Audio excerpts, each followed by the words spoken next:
akan memberikan sedikit penerangan tentang domain kognitif ini. Sebenarnya ia telah diperkenalkan oleh Samuel Benjamin Bloom. Ini beliau merupakan seorang tokoh dan juga pengkaji dalam bidang teknik berfikir. Okey, berdasarkan penyiasatan beliau dalam bahagian domain kognitif ini terbagi kepada 6 aras. Okey, 3 aras pertama kita panggil lower order thinking skills dan 3 tahap ataupun 3 aras yang seterusnya high order thinking skills. Okey, untuk 3 aras pertama iaitu lower order thinking skills, ia terdiri daripada bahagian pemahaman, pengetahuan dan juga aplikasi. Okey, untuk 3 aras seterusnya terdiri daripada analisis, sintesis dan juga evolusi. Okey, sebelum saya lanjutkan kepada aras pengetahuan, saya ingin menunjukkan sedikit butiran yang akan saya paparkan sedikit berkenaan butiran tersebut, iaitu dia punya poster. Okey, tanpa membuang masa, saya akan teruskan kepada bahagian aras pengetahuan ataupun sinopsis ringkas. Okey, dalam cerita ini ia mengisahkan seorang YouTuber yang suka bercakap besar, iaitu Alif. Tanpa diketahuinya, rakan-rakannya telah membuat rancangan untuk memberinya pengajaran dengan musik seakan-akan dia ini diusik oleh hantu sebenar. Tetapi tanpa mereka sedari, di hujung-hujung babak cerita itu rupanya wujud hantu sebenar di tempat mereka membuat sesi rakaman. Okey, seterusnya saya lanjutkan kepada bahagian aras pemahaman. Dalam filem ini, Alif membincangkan masalah yang dihadapinya dalam mencari lokasi yang sesuai. Contohnya, Alif bertemu rakan-rakannya dan membuat perbincangan lokasi manakah yang sesuai untuk dijadikan tempat untuk membuat sesi rakaman video hantu. Yang kedua pula, Bariah meminta pertolongan daripada rakan-rakannya kerana kekurangan anggota dalam menjalankan misi ini. Contohnya, Bariah membuat perjumpaan dengan 4 orang rakannya. Assalamualaikum, nama saya Nur Idina Batusha binti Iwandi. Saya akan membentangkan alas aplikasi mengenai pasti penyelesaian alternatif. Yang pertama, bagi mengatasi masalah dalam mencari lokasi yang sesuai untuk dijadikan tempat rakaman, Alif telah membuat pertemuan dengan rakan-rakannya. Contohnya, Alif mengajak rakan-rakannya datang ke rumah lalu membahaskan tentang masalah tersebut dan berkat perbincangan itu, mereka telah berjaya menjumpai tempat yang sesuai berdasarkan idea yang diberikan oleh Bariah.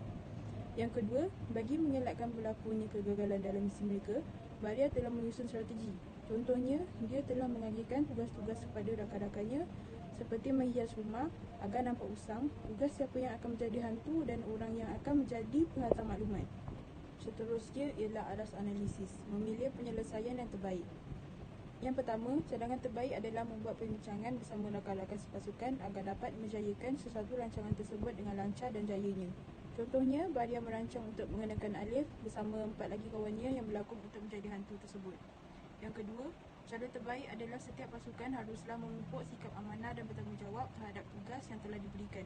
Contohnya, kawan-kawan Bariah telah berjaya melakukan misi yang telah diberikan olehnya tanpa pengetahuan Alif. Aras sintesis, menyenaraikan prosedur menyelesaikan masalah.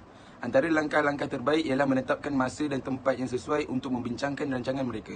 Contohnya, Bariah mengumpulkan kesemua rakan-rakan di rumahnya untuk berbincang bagaimana untuk menakutkan Alif.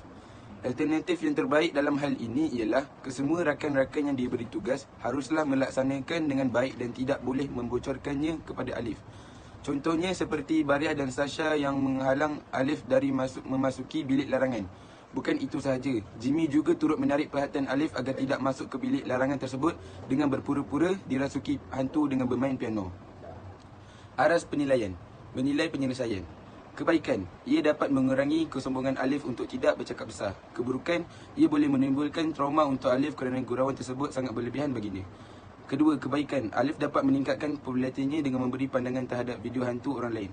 Keburukan, pendapat yang diberikan dikira menyindir orang yang membuat video tersebut sehingga mendapat kecaman dari orang awam yang menonton siarannya.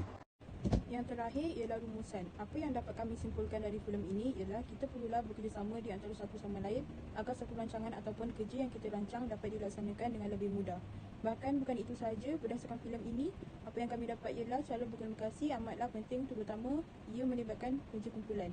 Walaupun begitu, kami juga ingin memberi pandangan tentang jalan penceritaan filem itu.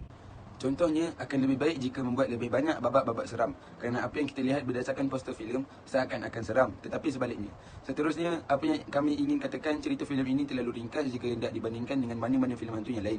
Akan tetapi, kami masih lagi boleh menerima jalan cerita ini walaupun ada rasa sedikit kecewa, dan kami berharap akan ada siri kedua untuk filem ini. Jika ada untuk siri kedua, kami mengharapkan ceritanya lebih seram dari siri pertama yang hanya seram dilihat dari posternya sahaja. Itu sahaja daripada kami. Sekian, terima kasih.